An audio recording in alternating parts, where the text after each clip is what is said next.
Bonjour. Alors, euh, pour la présentation de la journée porte ouverte, euh, je, je vais vous présenter,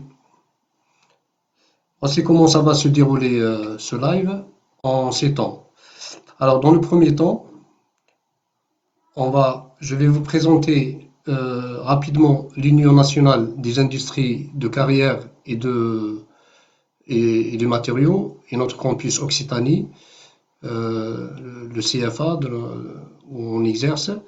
Je vais vous présenter ensuite, en deuxième temps, je vais présenter la filière topographie et les formations adaptées qui sont l'objet de ma présentation aujourd'hui. En troisième temps, je vais vous présenter nous parlerons de l'apprentissage, car toute formation doit se faire, toutes nos formations se font en alternance. Et en quatrième temps, je vais présenter le baccalauréat, en fait le bac pro de technicien géomètre topographe. Ça va prendre, c'est un peu technique, mais ça va prendre quelques minutes. Ensuite, en cinquième temps, je vais vous présenter la procédure d'inscription. Et dans le sixième temps, enfin, à la fin, on pourra finir par, euh, par les réponses et des questions. Alors, au début, euh, la présentation de notre institution, eh bien, l'UNICEM, l'Union nationale des industries de carrière et de matériaux, c'est une fédération professionnelle des entreprises de l'industrie extractive des matériaux pour la construction comme les bétons, le mortier, le plâtre et tout ça. Après, l'UNICEM, dans sa filière formation, possède trois campus de formation. Un en Aura, un en Bretagne et enfin le nôtre en Occitanie, celui que je présente aujourd'hui. Plus précisément à Bissières, à 30 km de Toulouse, pas loin de Montauban ni d'Albi. C'est vraiment un lieu stratégique. Alors, l'organisation de l'alternance. Nous accueillons deux types d'alternants dans notre campus. Des jeunes de 15 ans à 29 ans qui sont formés en alternance via le contrat d'apprentissage et des jeunes, moins jeunes, à partir de 29 ans, formés via le contrat de professionnalisation. C'est tout à fait différent. Alors, nous proposons également le e-campus, c'est-à-dire la formation distancielle, qui regroupe toutes les formations, sauf certaines où il nécessite de la pratique.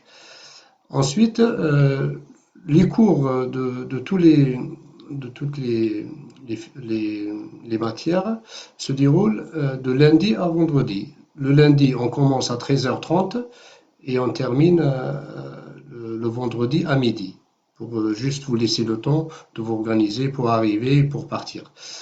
Le CFA, le campus, met à votre disposition une navette pour venir le lundi, pour repartir le vendredi. Nous proposons un internat pour ceux qui habitent loin, où il y a tout ce qui est nécessaire, hein, salle d'eau, toilette, et il y a deux par personne.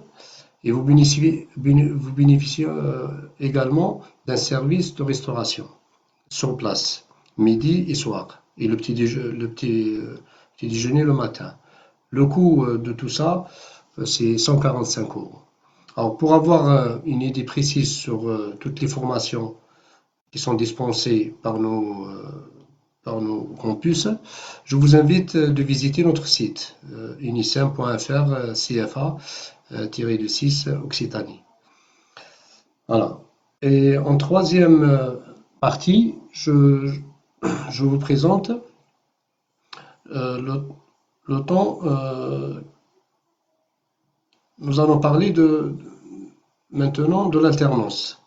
Alors, pour accéder aux formations en alternance, il faut savoir que chacun doit combiner le savoir pendant le cours entre au sein du CFA et le savoir-faire acquis en entreprise.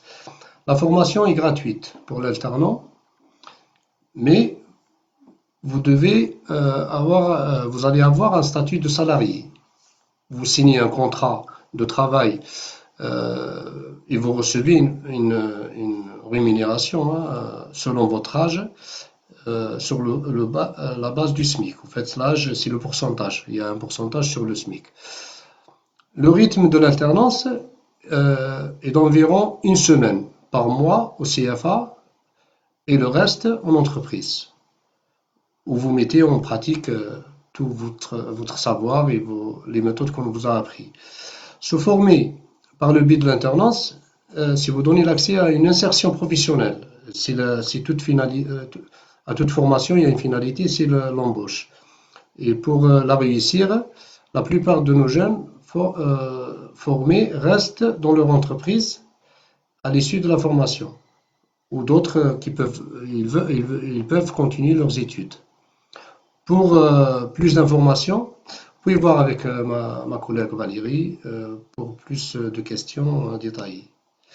La quatrième partie, c'est le domaine où j'exerce. Comme je ne me suis pas présenté au début, je suis M. Benhamida Mohamed, je suis le chargé de la formation en topographie et en système d'information et cartographie au sein de l'UNICEM.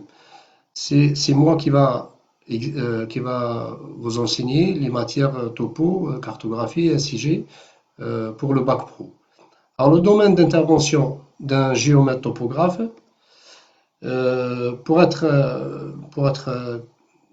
pour devenir géomètre topographe, les participations, ça vous mène à participer dans tout l'ensemble des activités du géomètre. Ceci constitue un large panel de tâches très diverses, menées aussi à l'extérieur que sur le terrain.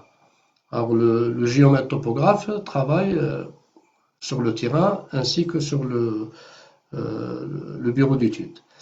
Il nécessite l'utilisation de beaucoup de matériel de haute technicité ou de matériel simple, comme les appareils, les théodolites, les lunettes, les appareils de levée robotisés, c'est de plus en plus utilisé, et le positionnement par satellite via la technologie GNSS et le RTK.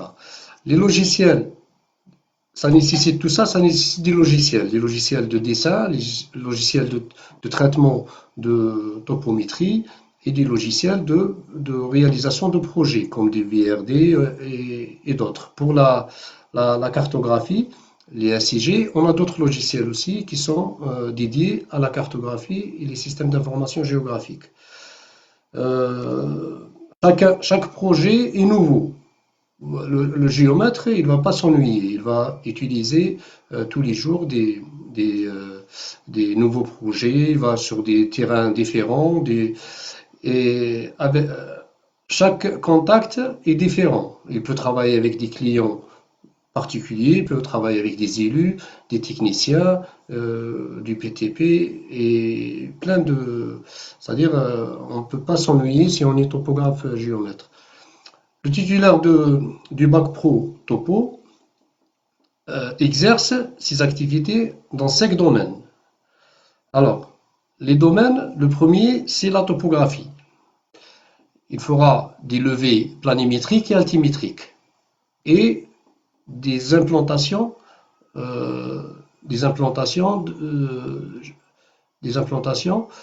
géométriques sur le terrain. Il fera la réalisation de tous les plans topo traditionnels, les plans fonciers, et il fera des plans ou des cartes tout ce qui est en rapport avec la cartographie et les systèmes d'information. Il fera les techniques immobilières. Il fera des états descriptifs, des divisions, des copropriétés, des divisions de volume et tout ce qui suit. Et en quatrième partie, il fera de l'urbanisme et du paysage et de l'aménagement. Alors, pour ça, il produit des documents administratifs d'urbanisme et il règle les situations déclaratives des travaux. Il participe à la conception des opérations d'aménagement, lotissement, zone d'aménagement, et tout ce qui est aménagement foncier, rural, et il participe aussi dans les projets de conception de projets d'infrastructure, comme les routes, les chemins de fer, les lignes d'assainissement et tout ça. Alors, et la quatrième partie, c'est les interventions. La cinquième partie, c'est les interventions spécifiques. Comme je vous ai parlé tout à l'heure, les systèmes d'information géographique, les SIG, l'imagerie numérique et la photogrammétrie. Ce qui, on va dire, c'est la géomatique, mais on ne fera pas tout, on fera une partie de la géomatique, ça veut dire on utilise la cartographie et les systèmes de... Alors, pour avoir une idée plus large sur tous ces domaines, le référentiel du diplôme qui est rédigé par le ministère, il est téléchargeable en ligne. On vous donnera, si vous voulez, le lien au moment donné. Alors, la cinquième partie, c'est notre procédure d'inscription. Parce que pour arriver à la fin, c'est comment s'inscrire. On va voir sur le site, il y a un lien sur le site de l'UNICEM, www.unicem.fr CFA-26 Occitanie. Il y a un lien où vous pouvez aller vous inscrire en ligne. Après étude de votre dossier, vous recevez un mail. Ce mail vous informe si vous êtes admissible, c'est-à-dire si vous répondez aux conditions d'admission. Une fois que votre admission est validée, alors il faut signer un contrat d'apprentissage ou de professionnalisation avec l'entreprise. C'est-à-dire il y a une recherche d'entreprise en amont. L'équipe administrative du CFA vous aide dans les démarches, dans la recherche de l'entreprise et naturellement tout ça se passe bien si on est motivé, si on aime ce métier. Et nous, on vous aide. Et en particulier, c'est la chargée de mission, Valérie, qu'on va vous communiquer aussi son adresse mail et son téléphone pour vous aider sur ces démarches et vous donner plus d'éclaircissements sur toutes les étapes que je vous ai citées. Alors là, je crois que j'arrive à la fin. N'hésitez pas non plus de solliciter votre réseau pour trouver des employeurs, me contacter pour vous aider une fois que vous êtes admissible à la formation Bac Pro Topographie. Je vous remercie pour votre attention et je vous dis à très bientôt.